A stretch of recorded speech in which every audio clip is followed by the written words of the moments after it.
Good evening, everyone, and thank you for joining us for our fireside chat and live session here on the GSS talent page. We're also streaming on our YouTube and Facebook channels, so you can also join us there as well. I'm happy to welcome you all to this session as we discuss under our topic, A World of Opportunities, Career Paths within the GSS. We know that there are many misconceptions about the industry, and many are not aware about the various career paths and opportunities that exist within the GSS. So, we've invited our GSS professionals to be a part of the discussion to highlight and answer any questions you may have about the sector. But before we begin, I want to give you some information about the GSS and the GSS project. So, the GSS also known as the global services sector, is comprised of the business process outsourcing BPO, information technology, information technology outsourcing ITO, and the knowledge process outsourcing KPO subsegments. And we employ over about 59,000 persons within the sector. So the GSS project is funded by the Inter-American Development Bank, and the project is actually in its fifth and final year. The project is being executed under the agency, the Jampro Promotions Corporation, as well as we aim to provide Jamaicans with access to training and better jobs in the GSS, particularly in higher value segments, as well as to strengthen Jamaica's capacity to attract investment and increase exports. In our previous fireside chat, we focused mainly on the BPO segment, but today we have three representatives from each segment, so please expect a fulsome discussion.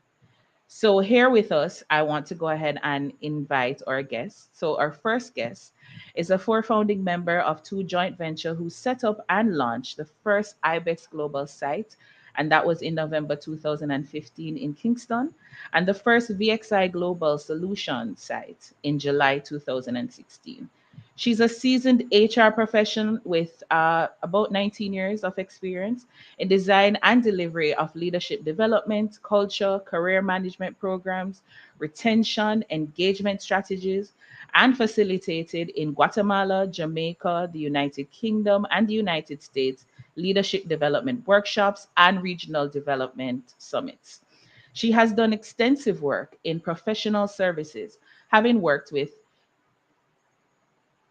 having worked for, Deloitte, E&Y, and KPMG, and in the BPO space with Vistaprint, IBEX, and VXI Global Services.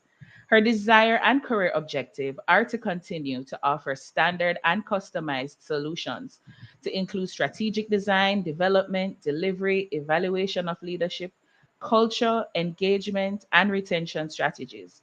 She's committed to identifying and executing organizational people development strategies that strengthen the career and personal development of employees and hope to continue to be a contributing partner to Jamaica in the commercial, financial growth, and sustainability of communities and high performing organizations. Please welcome Natalie Smith, Associate Director in Human Resources Department, Global Leadership Development, and Career Experiences at VXI Global. Thank you for joining us today, Natalie.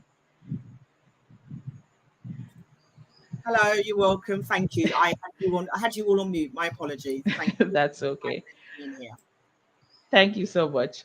Our next guest has a background working in audit and accounting, which he started immediately, after completing his undergraduate studies at UWI. While working as an auditor, he was involved in various engagement projects that helped him to develop his skills as a leader. However, it was not until he started working at KPMG Jess, that he really honed his skills with people leadership and management. Now, just over 4 years working in the global services sector, he has been fortunate to work in four different capacities with the finance and accounting team at KPMG. In his current capacity, he has taken on more direct roles with onshore clients, and in addition to his managerial duties, where he leads in a 30-member group in accounts payable. He's passionate about people development and is keen on making a positive impact in the lives of individuals that he leads. Please welcome Daniel Berry, Manager of Accounts Payable at KPMG. Hello, good evening, everyone. I hope you can hear me clearly. Yes, we can. Thank you so much for joining us tonight. All right, and our third and final guest for this session is a post-secondary graduate of the Vector Technology Institute with his area of study being ICT. He grew up in a family of humble but proud and specialized individuals, ranging from medicine, finance, engineering, public services, and the list goes on, all who deemed nothing short, but nothing who demanding anything short but the best. His passion for helping people has always been evident, stemming from asserting control in family affairs at a very tender age. Through those experiences, he has learned to interact with a various different groups of persons, which has increased his ability to relate to others. He now boasts a decade of experience in the field of information technology, specifically managing delivery of enterprise ready systems and services. His enterprising mindset, enthusiasm, together with a background in science and technology at an early age, allowed him to nurture his ever growing curiosity within the BPO sector as he continues to apply himself and growing and diversifying his skill set within the industry and in leadership. Please join me in welcoming Mark Anthony Jackson, the Associate Director of Technology Service Delivery at Sagility. Hi everyone. It's a mouthful. Quite Sure. so. Thank you so much for joining us. And thank you to everyone here for joining us. So I just want to get started jumping right into the discussion.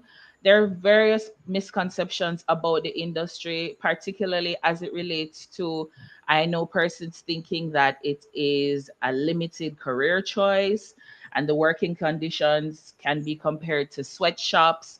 It's a low paying type of industry. You're mostly going to be, getting roles within the call center environment. It's compared to a modern day slavery. Person see it as just a temporary position to be held. And I know that in our first fireside chat, we dispelled all of those beliefs, but we wanted to hear more about the industries, more specifically the KPO and the ITO industry. As I said before, the GSS employs over 59,000 persons. I hope persons understand that it cannot just be 49,000 persons who are handling customer care or handling phone related issues. But we'll get into that a little bit more.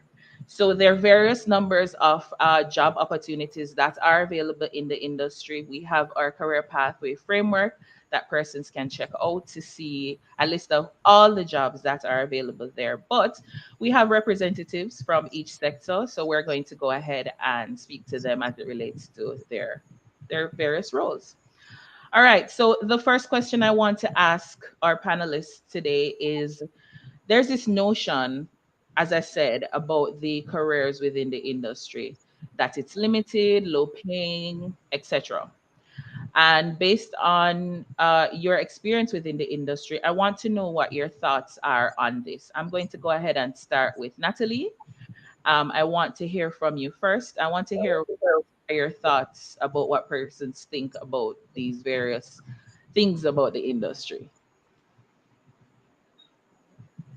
Oh, Natalie, I'm on mute to protect myself and everybody. It's win-win, right? So I'd rather speak, just in case any noise happens. But here I am, right? So in answer to your question, it's really all to do with the industry. So are we right in saying that this is a low-paid industry? Well, yes, if you compare it to the financial services or the professional services. So I worked for Deloitte, KPMG, and Ernst & Young. They're accounting. It's professional services. It's going to be a different type of salary range and bandwidth for an industry like the retail industry or the BPO industry. So I think what we should stay clear of is trying to do apples and apples or in that respect, because it's not. Let's look at the BPO industry. to really see, okay, what's going on. Now, I believe that we are extremely competitive. Let's put it that way. So even if it's a little bit less compared to the financial services, the banking industry, I still see that we are competitive in regards to those type of things in regards to salary.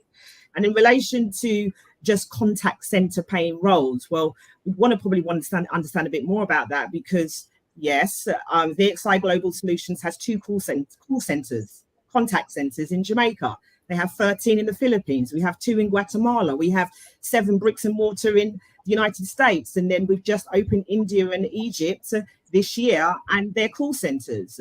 But they're call centers that have operations, but there's people there. So you have corporate departments, human resources, talent acquisition, training, IT, finance, quality assurance, new hire training. For human resources, you have departments like rewards and recognitions. You've got rewards and benefits. You've got HRIS. You've got my department, which is leadership development and talent management. So, we do need to clarify when we say call center, contact, because it's not. They can be in the region, in the site, or it can be a global role where you're global QA for 2 regions or 2 sites or 4 geos. In the call center operations, then yes, you do have call center roles. You've got your associates, your AAs, you've got your TLs, your SMEs, your managers, you've got all that going up to country head. So just by that, there's lots of different roles and different departments that you can be in a call center. Thank you so much. Thank you so much for all of that. And you mentioned all these various roles and various different positions that persons can get excited about and they can go ahead and explore. And I think a lot of persons may be a little overwhelmed by a lot of the positions that you've just discussed.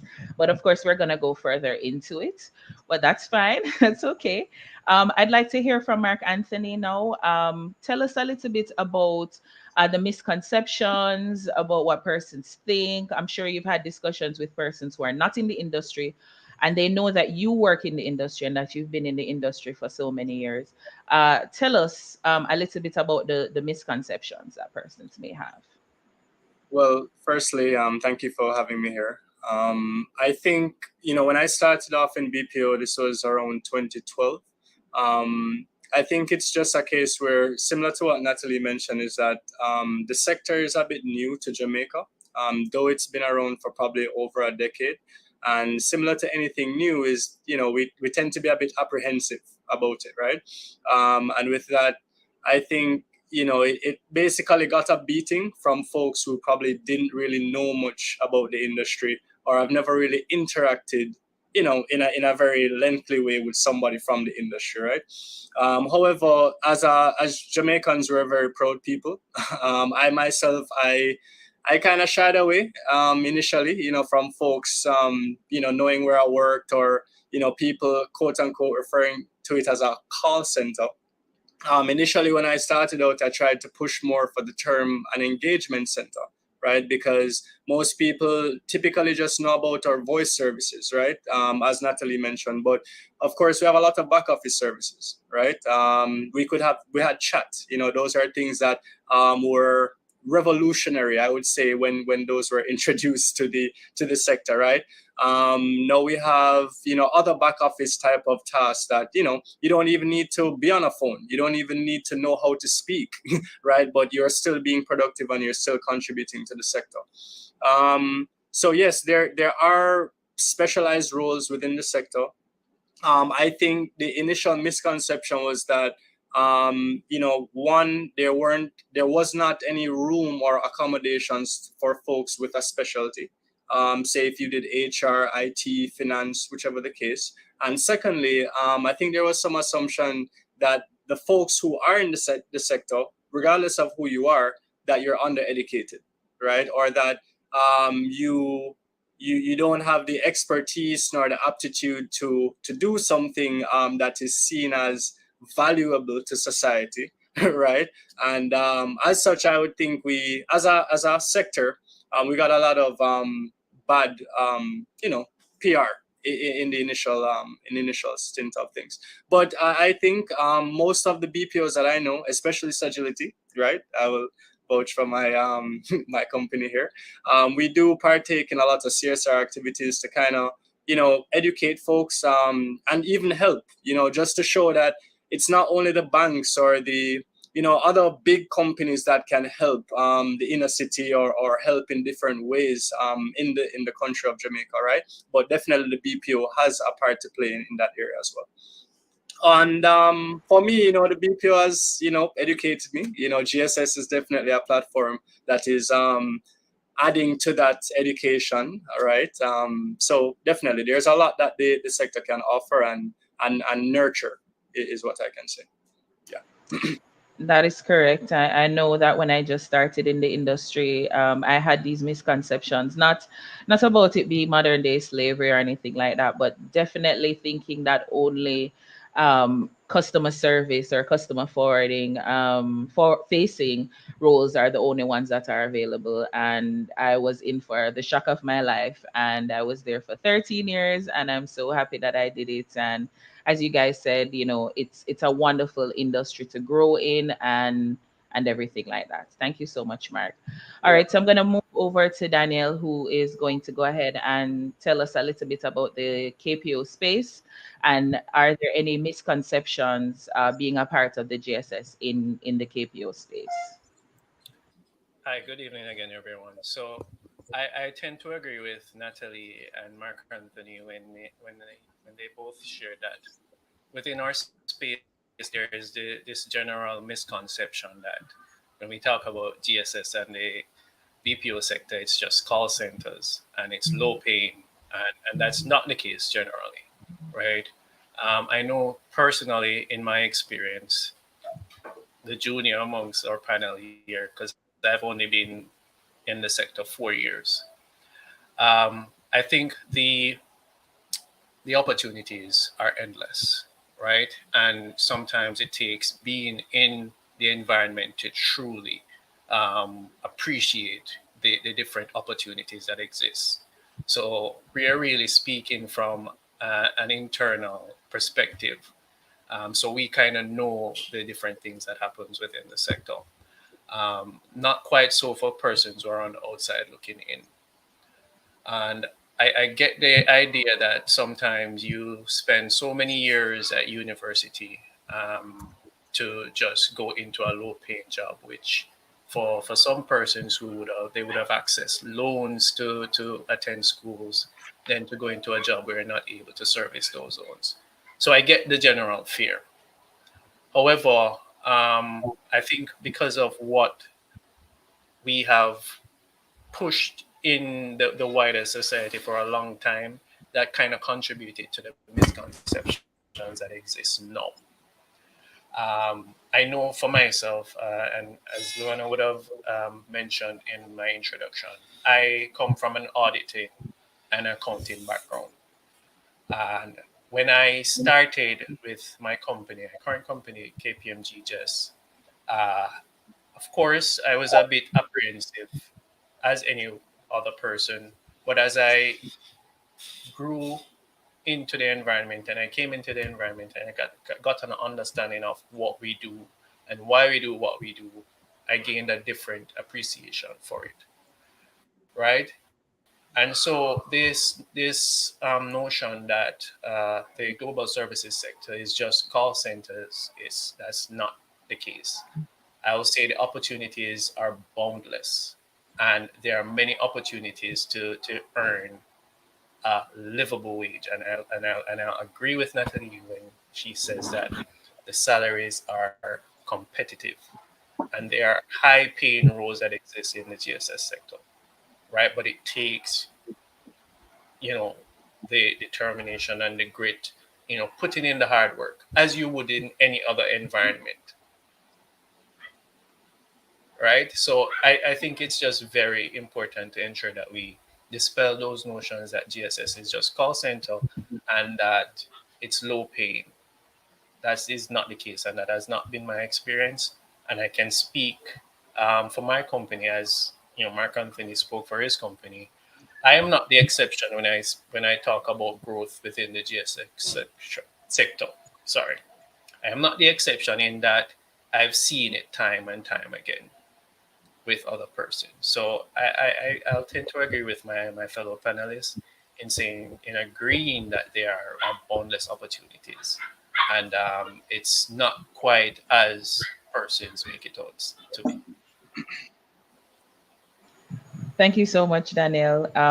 Definitely, in terms of the sector, you can definitely see a lot of growth within the sector. I remember starting off as an agent, and I mean, I'm not sure if Mark would like me to share this, but we were both in the same company, and he also started in the role as an agent. But understand that you don't always have to enter the sector within that field or that sphere. But as you can see, that Mark has grown to an associate director, so you can see that growth within the industry is quite possible. And as Daniel says, you have to commit yourself to it, and you definitely have to be able to understand that it is hard work, but you do definitely have to work towards it if that is what you want.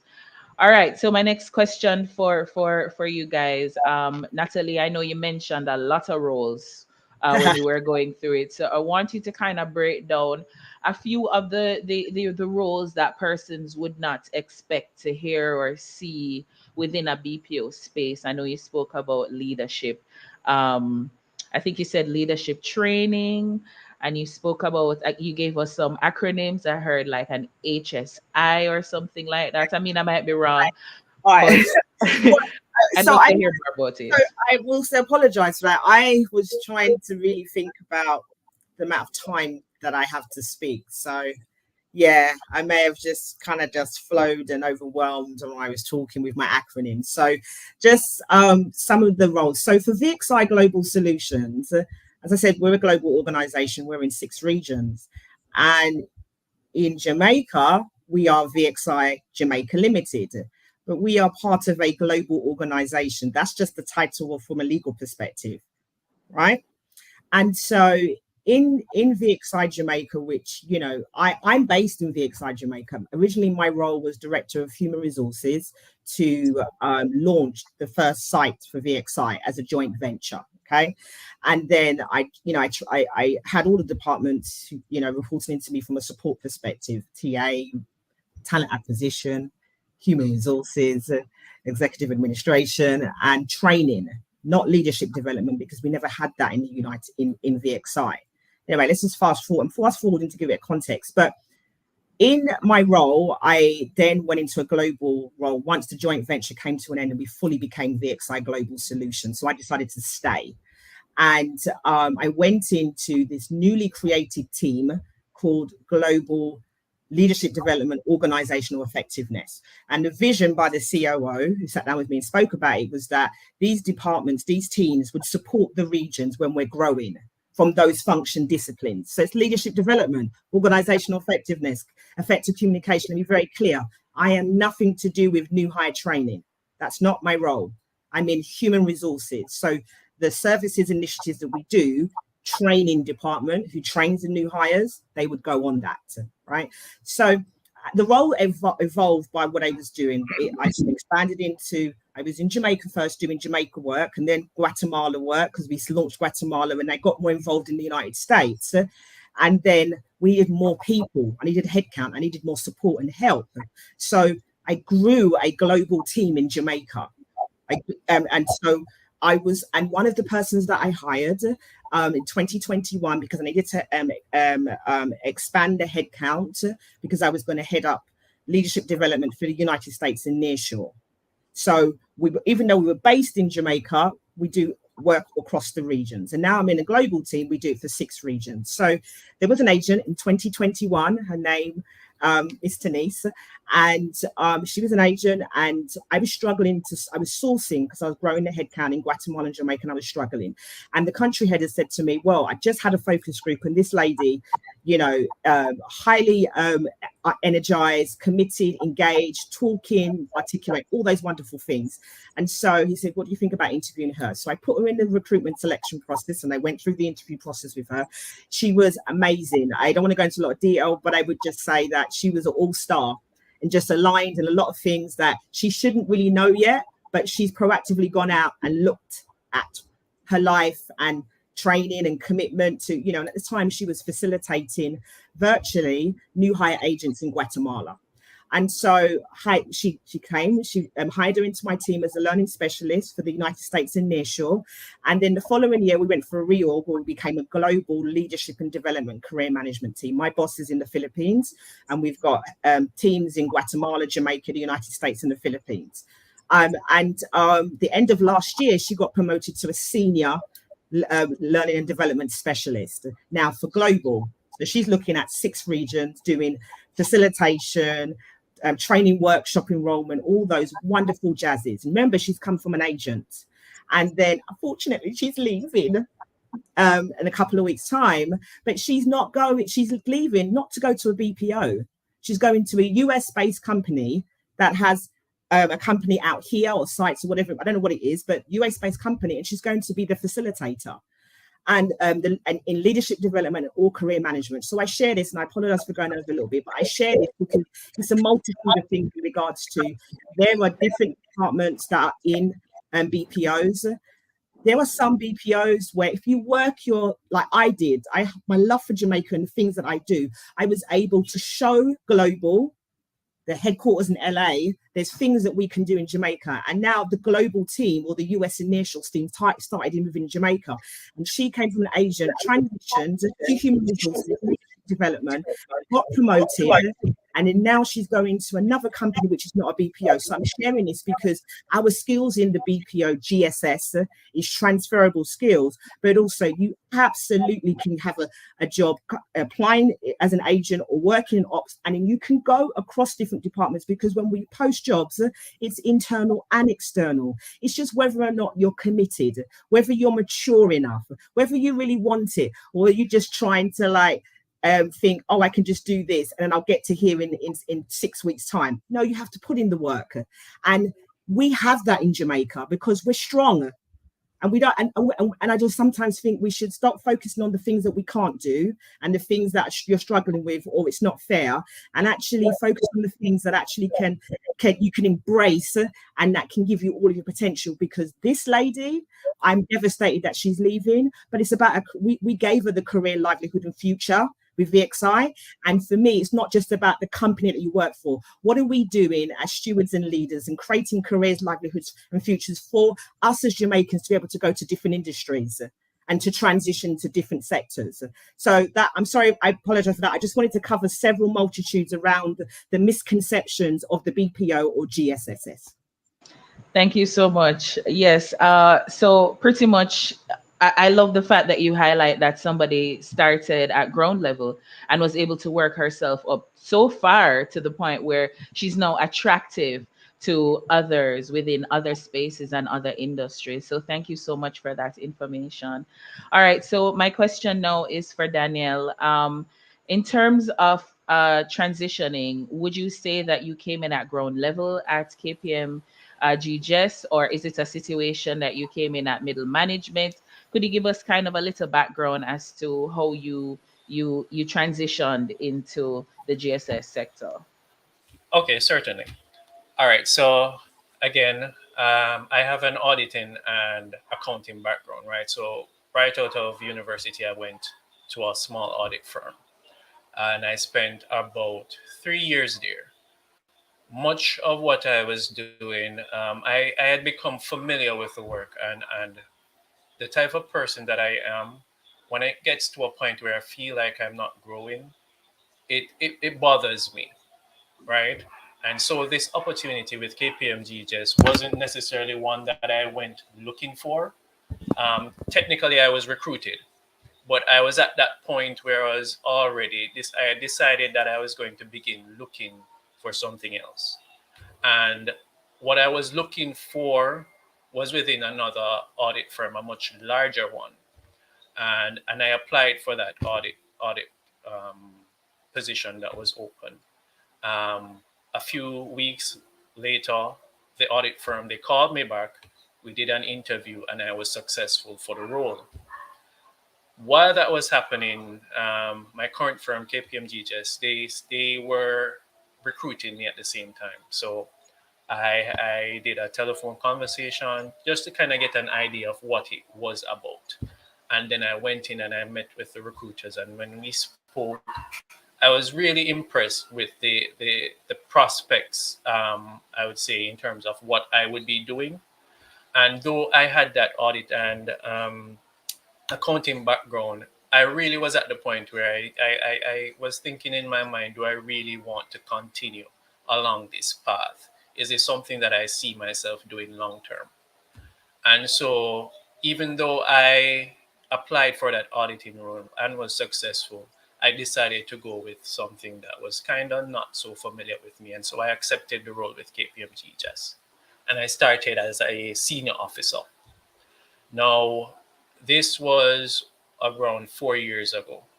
And within that 4 year period, I have changed roles around 3 times. Right. So I started as a senior officer, and now I am the manager for the accounts payables team. I lead a team of 30 people, and trust me, the experience has been good. And why, of course, the benefits that come with it are great, but what I do value is the opportunities for growth, because I value my professional development and I want to see that. And at the end of the day, I do want to make an impact in the lives of the people that I lead. I want to see not just things come to fruition within my development, but within my team's development and their associates. So that's something that I am very passionate about. So when I speak around the opportunities that exist in the GSS sector or the global services sector, I'm speaking from experience because I've seen it. And I would have said this earlier. I am not the exception because I have seen this time and time again, especially within my firm. It's KPMG, and we know um, there are certain things that goes along with the name. Our reputation. We're big on that, and we're big on people development. So that kind of goes hand in hand with my experience, and I'm very appreciative of that. Now, the I would have mentioned that there are different roles that exist within my firm. Now, one of the things, of course, I manage the accounts payables team, so that's finance and accounting. Not so far from audit and accounting, but it's certainly a different type of work, I would say, especially with the people management piece of it. Um, there are other roles that exist within the space, and what we have seen in recent times is that there's a growing need for financial analysts, for data analysts. That's very big for our clients, right? And what I want persons to kind of understand is that with the opportunities that exist, it gives persons a window into some of these much larger organizations to kind of get an idea of how things are done, and that kind of helps with the professional growth and development. And I know Natalie mentioned the example of that young lady who is now working with a US firm, and persons don't understand that some of these things are really um, growth opportunities if you see them as such, right? You have to apply yourself and do the work, right? The the work, I'll not tell you that the work is easy. It's work, right? But if you apply yourself and do it to the best of your ability, take advantage, then you will come out on top. All right. So that, like I said, I'm not the exception to this. I've seen this with other persons. So if persons kind of go in with that growth mindset, go in with an open mind to learn and grow, then you will be successful no matter what. Oh, thank you so much, Daniel. I mean, you highlighted something very, very important. I'm not sure if you noticed, but you told us that you have this background in auditing and accounting, but you were kind of changing your mind as it relates to what it is that you wanted to do, and you were still able to transition into a new like Right. career sphere with transferable skills that you got in other industries and with your Right. background. And you were Right. able, not only that, you were able to grow in your industry within 4 short years. And I don't think persons understand how that doesn't happen in every industry, how difficult it might be in other jobs. But the wonderful thing about the GSS is that you have these opportunities to learn and different departments that are going to be there to teach you, and you have so many tools at your how many resources at your fingertips that can allow you to grow. All you need to do is apply yourself. So thank you so much, Daniel, for that bit of information. No Now, problem. Mark, earlier we mentioned that you started at ground level in the industry and now you've worked your way up to associate director. I'm sure a lot of persons would like to know a little bit more about your journey and what you did to get there. So give us a little background as to how you moved from being a customer service agent or a technical support agent into the role that you have today. Okay, well, there are a few things that I just want to recap real quick based on what Natalie and Daniel mentioned, right? Hmm. Now, the first thing for me when I started off in the industry is, well, what I wanted to say as well is I think we don't really do the best job, maybe not as a BPO industry, but just generally as a society, Hmm. for our youth to, just reassure them that, hey, charting your own destiny is fine.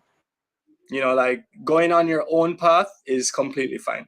In my bio, I wanted to be an engineer. That's what I wanted to be, right? A civil engineer. Didn't necessarily work out. And obviously, leaving high school, I had that daunting feeling of your parents looking over your shoulder, like, what you're gonna do now, that type of thing, right? But just recapping to say that, hey, got a second chance, did my sixth form. I went to pre-university at the time. My brother, actually, after leaving pre-university, he was working in a contact center, right? I needed a job, so I said, hey, let me just throw my resume his way. Surprisingly, I got a call back the same day, right? Now, I'll just leave that story there, just to say, or just to touch on something I think maybe Daniel mentioned, that, you really just have to make the best of what is presented to you at the time. Um, Personally, I think, and this is not any shade to anyone with a degree or anything, but I really do think a lot of folks leaving school, particular university, they may leave with some amount of an entitlement, right? And or maybe society kind of does them some amount of injustice as far as what their expectations should be when leaving these institutions, right? Now, for me, when I started in the BPO, again, I was not skilled. I had no skill set per se that would have put me in the bucket of professional services, right? Of a finance or of an engineer or anything like that, right? But I played the cards that I was dealt. I was an excellent agent. um, yeah, I was an excellent agent. I'll just leave it there. And I went back to school. So I used the money that I was getting at the time for being an excellent agent. The incentive and all of that, to go back to school. I used the flexibility and everything like that to go back to school. Right now, it's funny because Loana, you are a trainer of mine during those times. Your spouse, your husband, actually, his former boss is somebody that I aspired to work for, when I just joined the BPO. And the one thing I remember him always saying is build value. I don't know if you remember those days when Sheldon used to always talk about building value. And it Yeah. used to just ring in my head like, how do you do that? Like, what are you talking about building value? Okay, I want to build value and come and work for you. But it just didn't work out that way. But the point is, I found a way to build value in all different areas. Maybe not the ones that I thought were for me, maybe not the ones that I thought were within my reach or closest, but I tried to get comfortable in very uncomfortable situations. You know what I mean? And I just kept building my value there. Specific to IT, again, as I mentioned, I was going back to school with the funding that I was getting as an agent, and we had a little extra change there because we're meeting the metrics.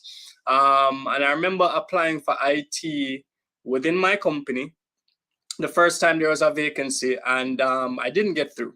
It was, fail that interview, didn't go through. But my colleague actually got through. My colleague, Natalie, you should know. So you should know Craig. Craig Gregory is a former colleague of mine. Right. So either way, I got through on my second try. And on my second try, I was probably halfway through school and or probably finished with school at the time. So it was just the right timing, I would say, right? And the rest was history, is what I would say. Again, I try to create value with the cards that I'm dealt. My first month in IT, my boss said to my peer, who was on vacation at the time, that came back, Craig, that unfortunately there was no work left for him, when he came back, because this young gun was just eating up all the work.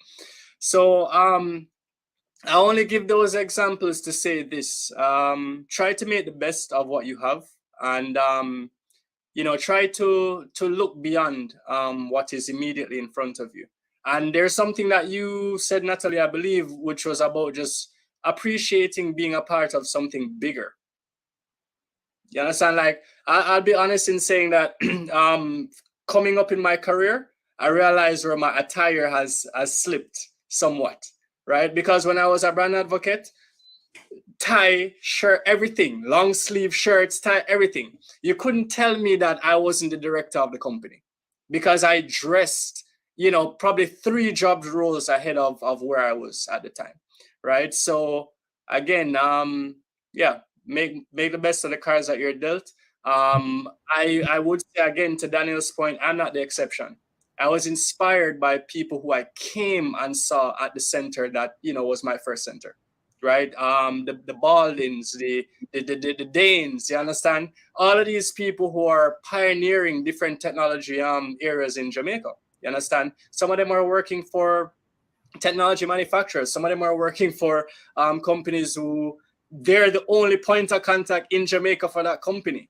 You know what I mean? So again, I'm not the exception. It can happen for anyone, and you don't necessarily have to be a part of what the general framework says is out there or what's available to the youth. So that's Luana. Sorry, Luana, can I say one thing quickly about Mr. Craig Gregory? Yes, sure. So Craig applied for the role of a TL at IBEX, and I was the HR manager at the time. And so I did a telephone interview with him, and I noticed that his resume was more IT based experience, but I could see the ops there as well. Mm-hmm. So I said to him, unfortunately, I said, Craig, I told him, I said, you should be applying for IT roles. And unfortunately, this time I can't move I'm able to move forward on it. Anyway, so we hired a IT manager as part of the startup for IBEX, and it fell through.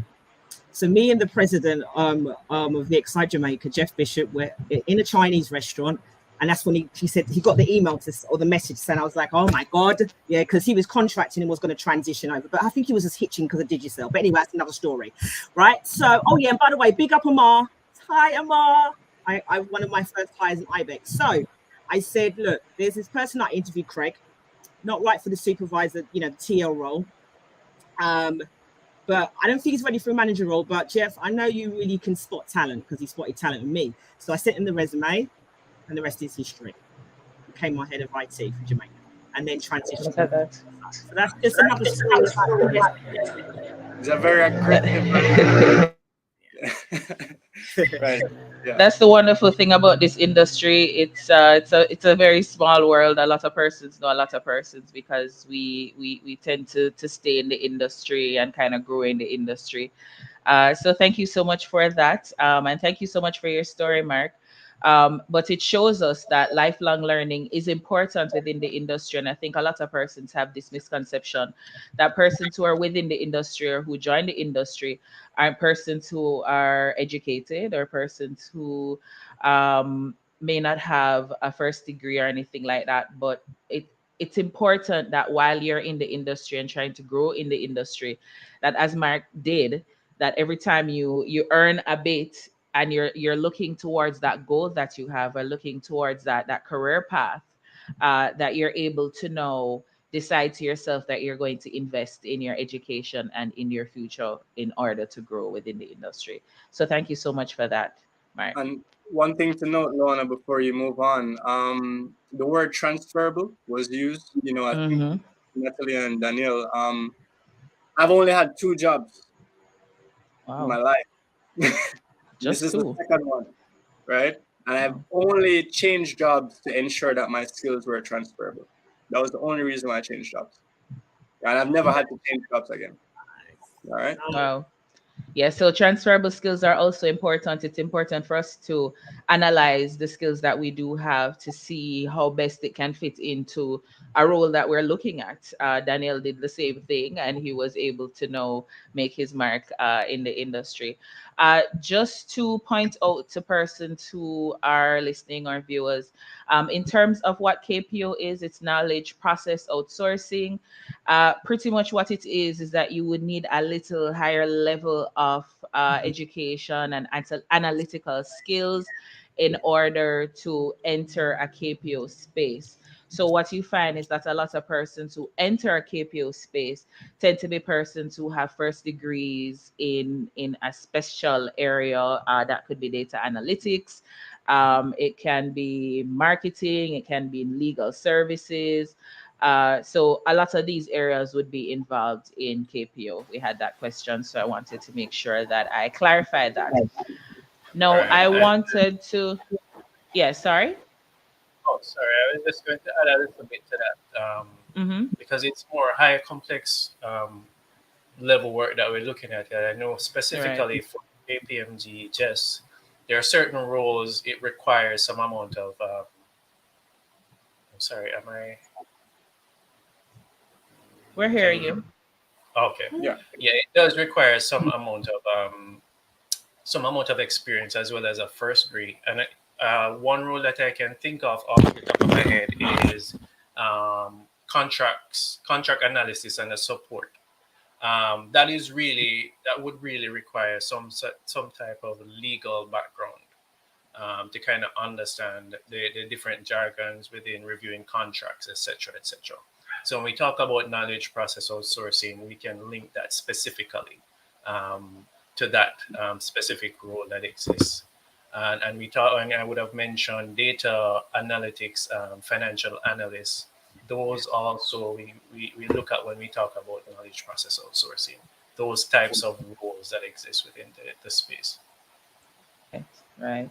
Thank you so much for that. So my next question to you guys, I know we only have a short time space, but my question to you would be, what advice would you give to persons who are watching us here now talk about the different roles and the different career paths that exist within the GSS?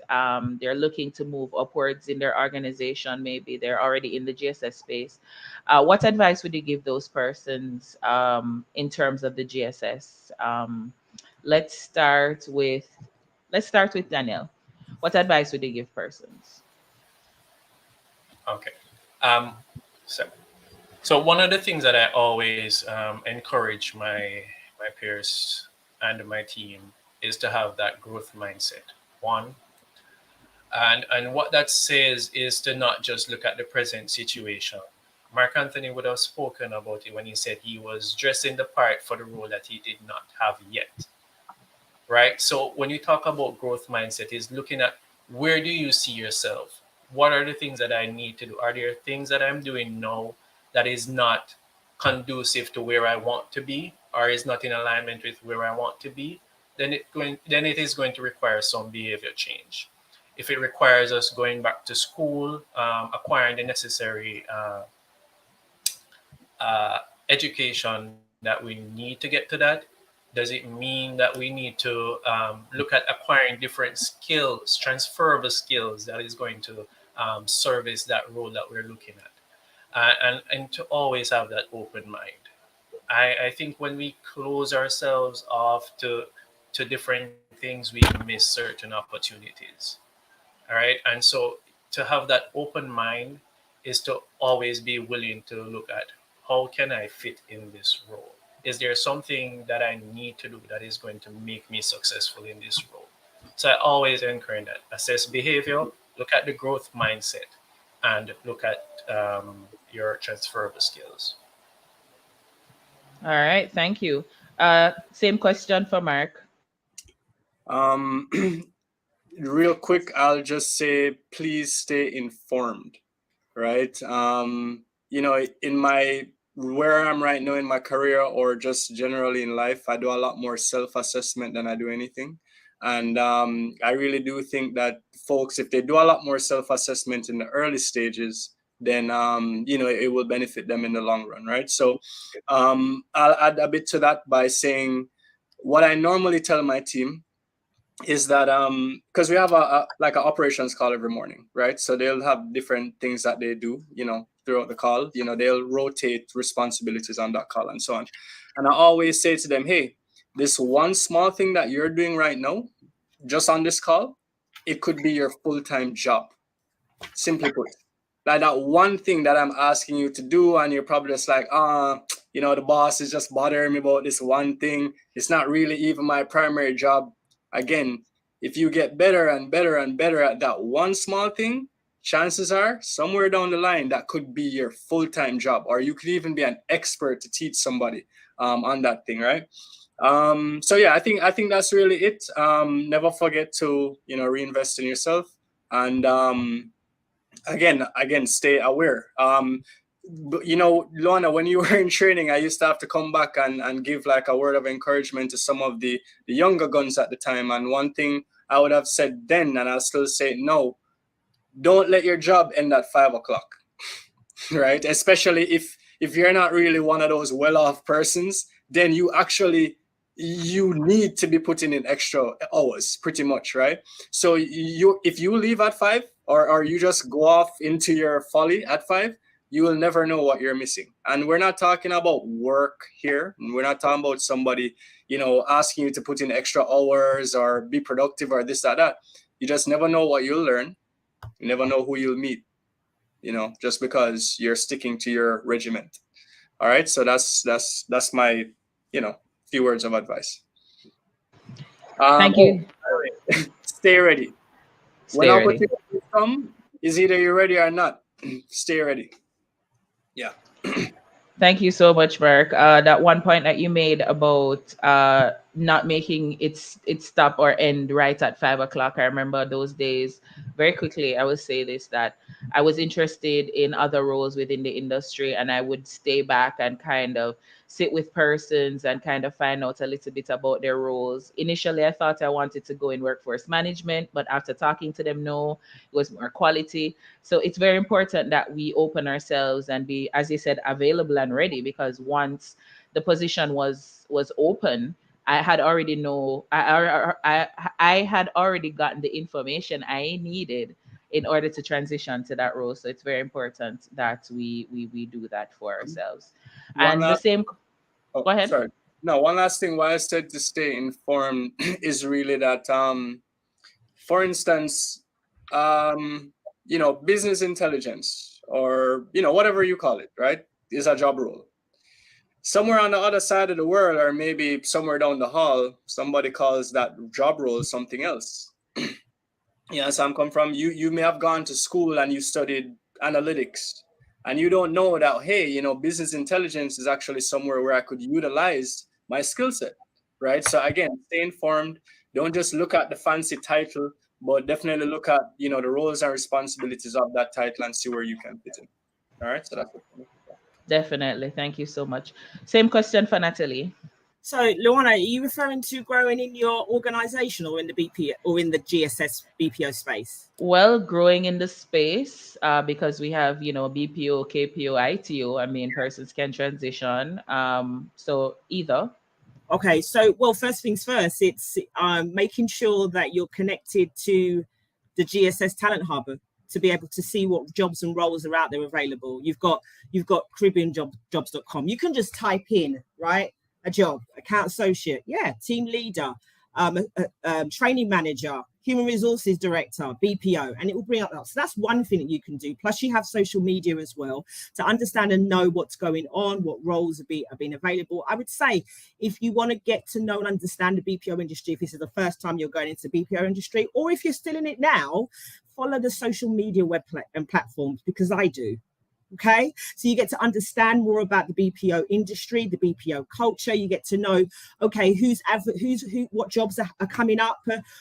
Is there job fairs and things like that? Now, internally, an organization for your career progression or finding a role and things like that, we post internally for roles as well. It's not just external. So if we're looking for a finance manager or a facilities manager or a facilities associate, HR assistant, we post it internally.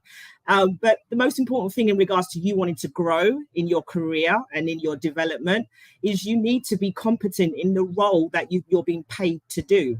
And then you need to exceed that to be able to look for the promotion, or to be able for those leaders to make an easy yes. It's always been an easy yes for me to be promoted, because I always look at what am I doing, what are my competencies, what is my job responsibilities, what am I expected to do, and make sure I do it very, very, very, very, very well. And then look at the competencies for the next role, right? And and to start looking at how do I get my goals to focus around that. Any leadership development, any training, any upskilling, anything like that the organization is offering to you, do it. Not just because they ask you to, because they're asking you to because it's going to help you in your career growth, you to be more an effective leader, you to move from an account associate to a subject matter expert. And then you should be thinking about making sure that you can embrace feedback, because feedback is a gift. So if your manager, if your leader, if your peer is saying, hey, Natch, you really should be coming to work a bit more on time, they're not saying it because they want to attack you. It's the bigger picture. If you're not doing the basics in your role, how do you expect to be promoted? Right? So it's those things. It's really, it's being able to be mature enough to say, okay, let me take all this feedback. What do I need to change so that I can get better? And I guarantee you the feedback that they give you, if you embrace it and take it on and adjust your behaviors, you will rock it. You will soar. So it's really about that. It's those really fundamental pieces in regards to just, your career. It's not just about the job and looking for the job and getting the job and being promoted. It's all the other things that you're being assessed and observed on. But also, embrace it as well. Don't just wait for it to come. Look for it, find out. If something that you love and you enjoy in human resources or IT, but you're not too sure about that career, see what you can do to be able to be part of that, right? To volunteer for a brand advocate initiative or an engagement initiative, so you can get yourself out there. And relationships matter as well. So think about how you treat others, whether you're a manager, whether it's your peer, whether you are you're reporting to somebody. It's those behaviors, it's those relationships that strengthen your credibility, your influence, and your desire to be successful, because it will be an easy yes. So yeah, there's some work to do, but my gosh, it's so worth it. Most definitely. Thank you so much for that. I think a lot of persons don't understand that if you really want to set up yourself for success, that there's a lot of work that you need to do in order to get to that point. So thank you very much. Hi, Oscar. Just say that. My boy. All right. Well, thank you guys so much for answering my questions. We are going to actually now go into our question and answer segment. Do we have any questions from our viewers? Yes. Here's the first question. Do they pay you in other currencies or just in Jamaican dollars? I can actually answer that question really quickly. You can get paid in other currencies. I got paid in US for quite a bit of time. And once that dollar was sliding in Jamaica, I was making more money. short answer. But anybody else wants to add to that?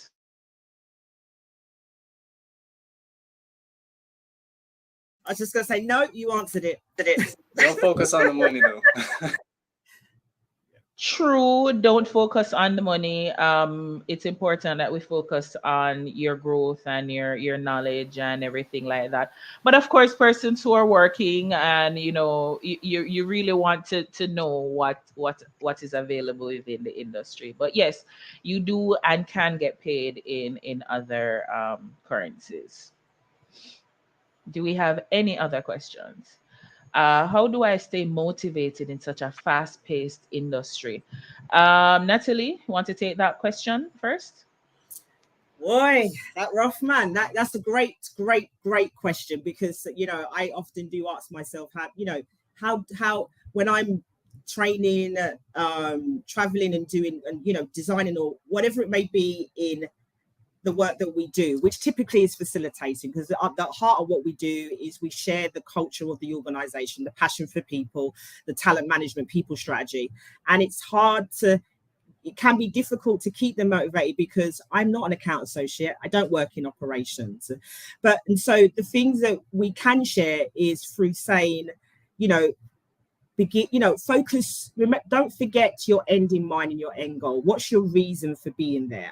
Right? What's your end in mind? Because that does keep you motivated. You might think, but no, but it is, because what are you coming to work for? Who are you coming to work for? Is it for yourself? Is it for your children? Is it for your partner? Because you're in a relationship, is because you're buying that house, you're building that house.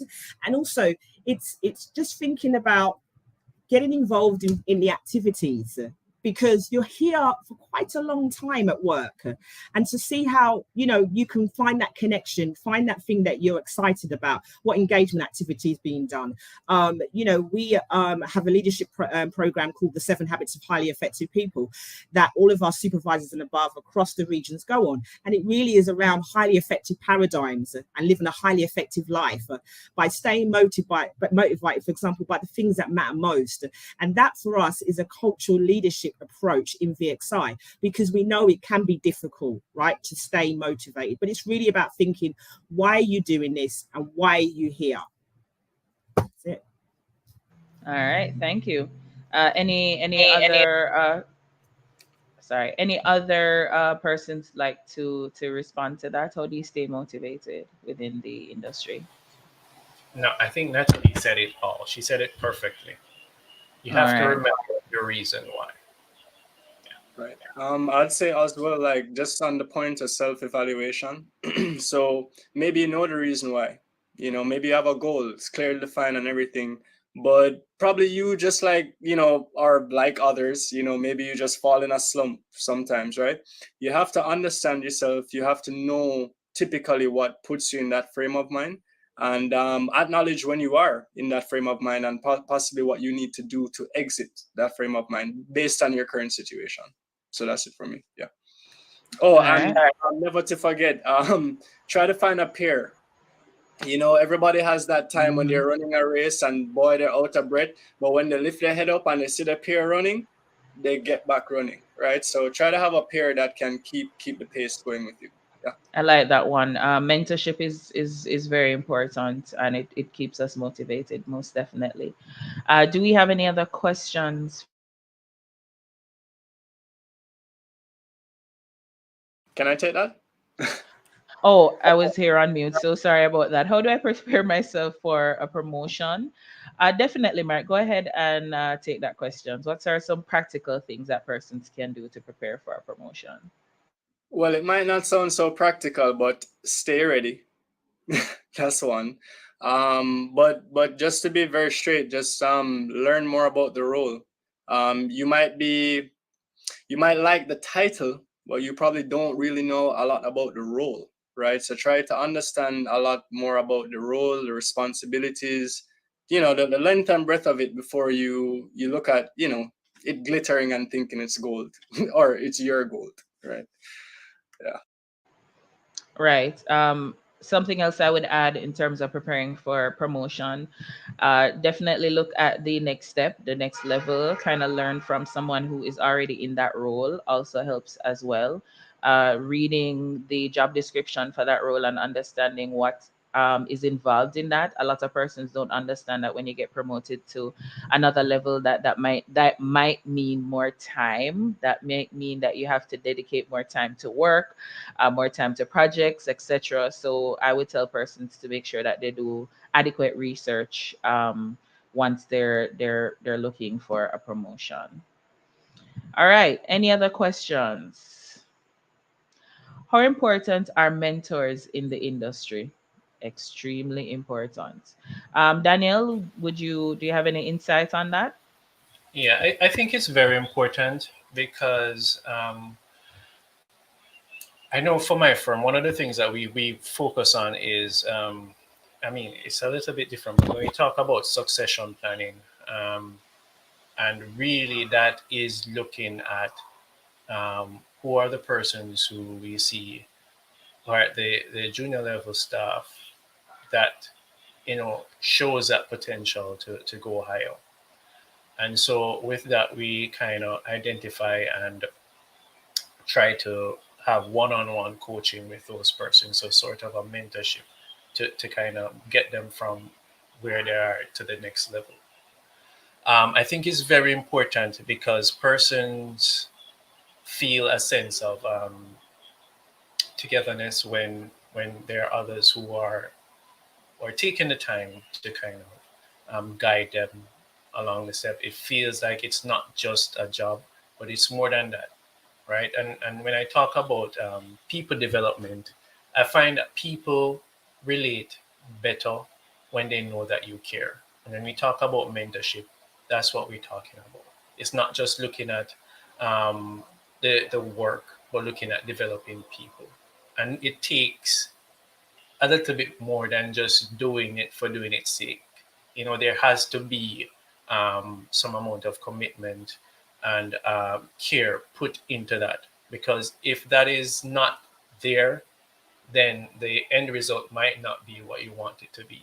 And persons may be a bit hesitant because they don't feel that that general care and concern is there. So it's important. And I think some persons leave because they don't have that. They enter into the environment, and some persons are looking for that and they never get that. Now, of course, for persons who are very serious about their growth and development, you're going to have to be proactive sometimes in terms of how you go about this. All right, and with the previous question, we would have spoken about, how do I stay ready for that promotion? There are persons who are working in that role that you're looking at currently. Speak with the persons, reach out to them, kind of get an understanding of what that is. Sometimes it's going to take for us to even approach some persons and say, okay, I you're one of the persons who I admire, and I would like to get some pointers of what can I do to be better. So that's when I talk about proactive. That's what I mean. Because it's your development that you're looking at, it's your growth. All right, and some of it you're not going to accomplish what you need to accomplish if you try to go at it alone. All right, or it just might take you longer than it otherwise would have. I absolutely agree. Mentorship is very important in the industry. A lot of persons are afraid to reach out to persons at different levels to ask them to kind of mentor them.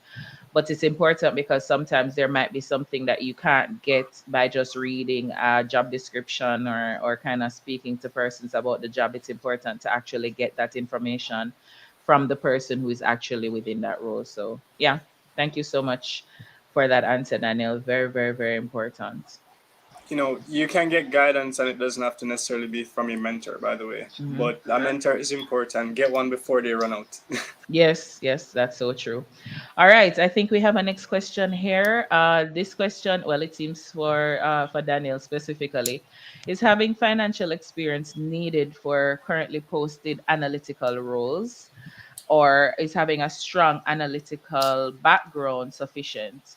basically if the financial aspects is something that can be learned or taught on the job.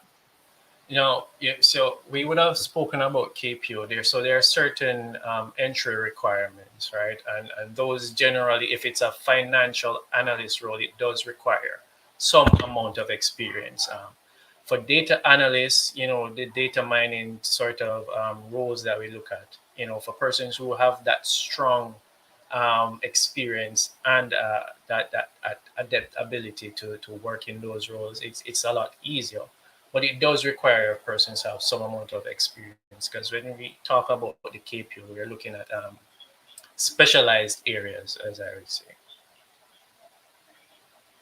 Right. So pretty much your recommendation is to make sure that you have adequate experience or adequate training before you're able to, let's say, move into that type of position or role. Right. All right. All right. Thank you. All right. And we have a next question here. It's twofold question. What would you say is usual timeline or learning curve within the sector? Seeing that it is so competitive, which skills do you value more, soft or hard? Interesting Interesting. question. Interesting. Who would like to take that question? Or Well, for me, I'm in technology, so I would say that timeline for learning curve can be as little as 2 months. Can be that short, dependent on what you're trying to do. And I will always bat for soft skills more than hard skills. I am a director. I manage SMEs. I don't know everything. They're the brain boxes, right? So again, soft skills will always get you in the room, get you, in the right conversation with the right people and that type of thing. So that's it for me. Yeah. yeah, thanks. Anybody agrees, disagrees, want to add something? I'll add to the last part of the question. The last part of the question. I Right. can't really speak on the first part, and operations wise, but I do want to answer the last piece. So, in fact, we value both in VXI. So, my core function, the responsibility, I have a cluster of functions that I'm responsible for. So, it's core and culture building, right? So that's kind of your soft skills, and then I'm responsible for functional and specific technical skills. That's kind of your hard skills. It's your job Mm-hmm. description, right? And then core competencies, which are soft skills, time management, developing people, for example, understanding, data and being able to make quality decisions. So it's for me, it's a mixture of both because of what I'm responsible for. And my team is responsible for developing resources for those soft and hard skills. So it could Mm-hmm. be, is it a leadership development program? Is it a webcast? Is it a podcast? Is it leader-led training? Is it done by HR? It's our job to package up a catalogue for these soft and hard skills. So I'd say they're both equally as important. As Mark Anthony said, though, being in my role and leading others and having direct reports, absolutely, I'm going to make sure that I'm going to be hiring and sourcing subject matter experts in roles that I don't need to know about, or I need to know enough, but I'm actually want to SME, subject to be able to part with me so that I can focus on the strategy of what's being asked to do, and they can do the other pieces that are much more sort of disciplined to them. So absolutely, you should be hiring those, but soft and hard skills are equally important. And strategically for VXI at the C-suite level, they actually want us to be developing our curriculum and learning and resources and materials for both soft skills, core, business skills, time management, effective communication, all those wonderful jazz, and then the technical and functional skills. Which what does Daniel need as a manager in accounts payable? What's his L&D pathway, right? What's his curriculum from being an entry level up to manager and then above? That's my role. So, and that to us is hard skills. Okay. So pretty much from both of you, I would say that soft skills gets you through the door, but in terms of promotion and kind of looking towards higher skill, then of course your hard skills would No, definitely be sorry, important so at Luana, that time. I want to clarify. No, No. it's your No, hard skills that you promote You through promote VXI. through the right? That's what I right. was That's saying. what I was. Oh, Right.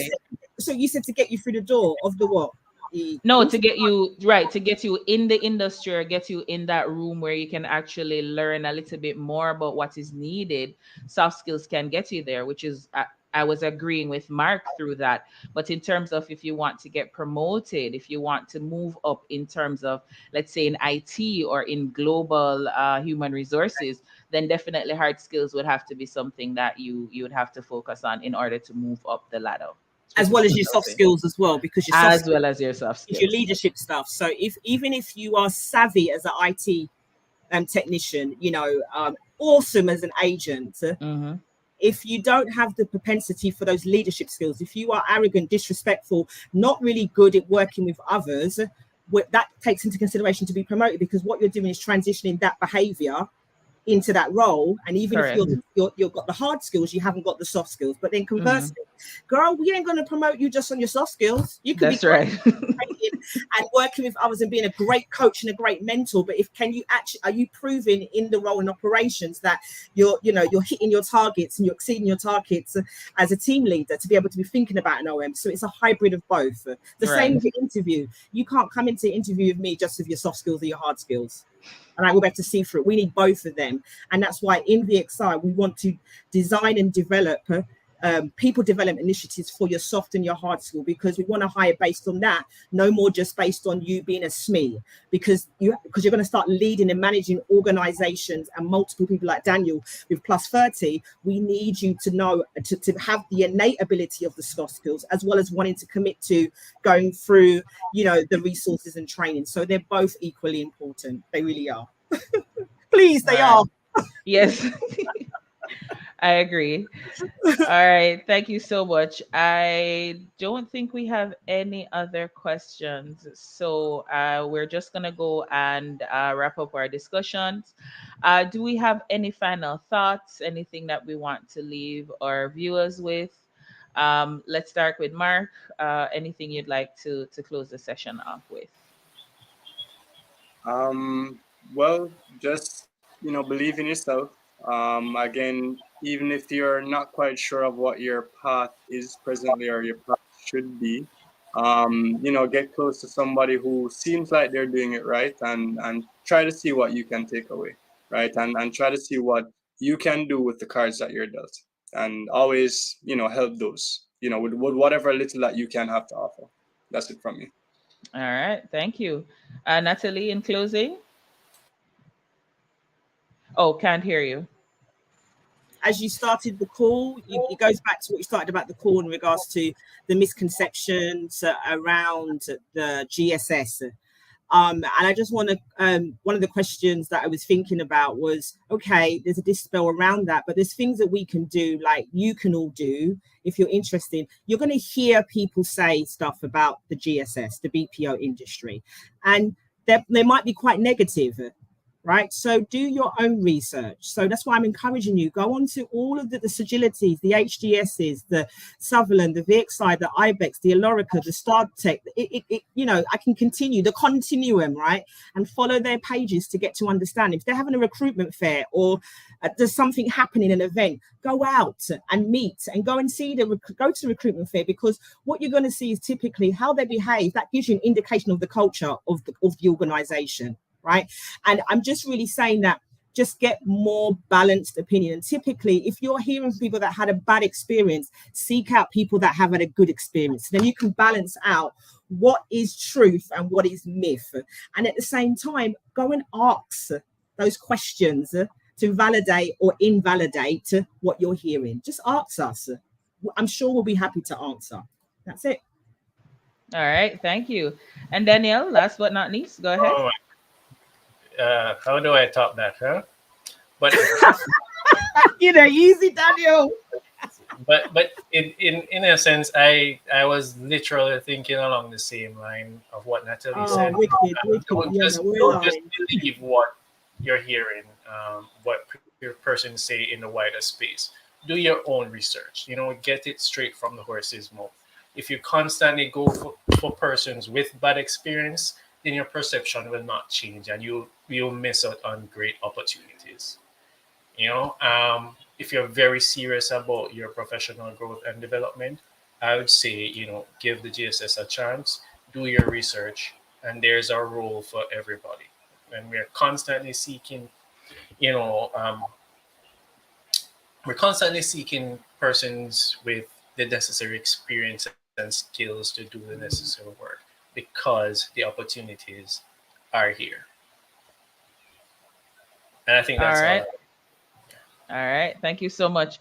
So, in closing, our viewers can understand that there are various many opportunities and roles within the industry.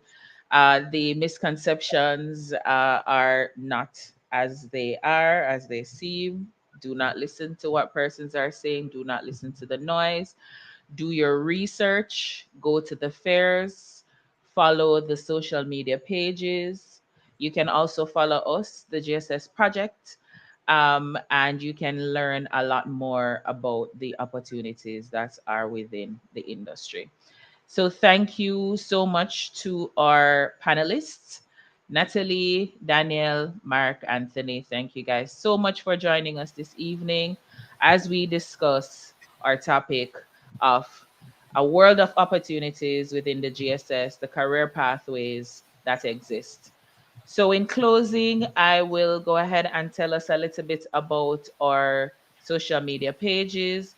You can definitely provide any feedback you'd like to our communications underscore GSS at jamprocorp.com, or you can send us any messages on our social media platforms.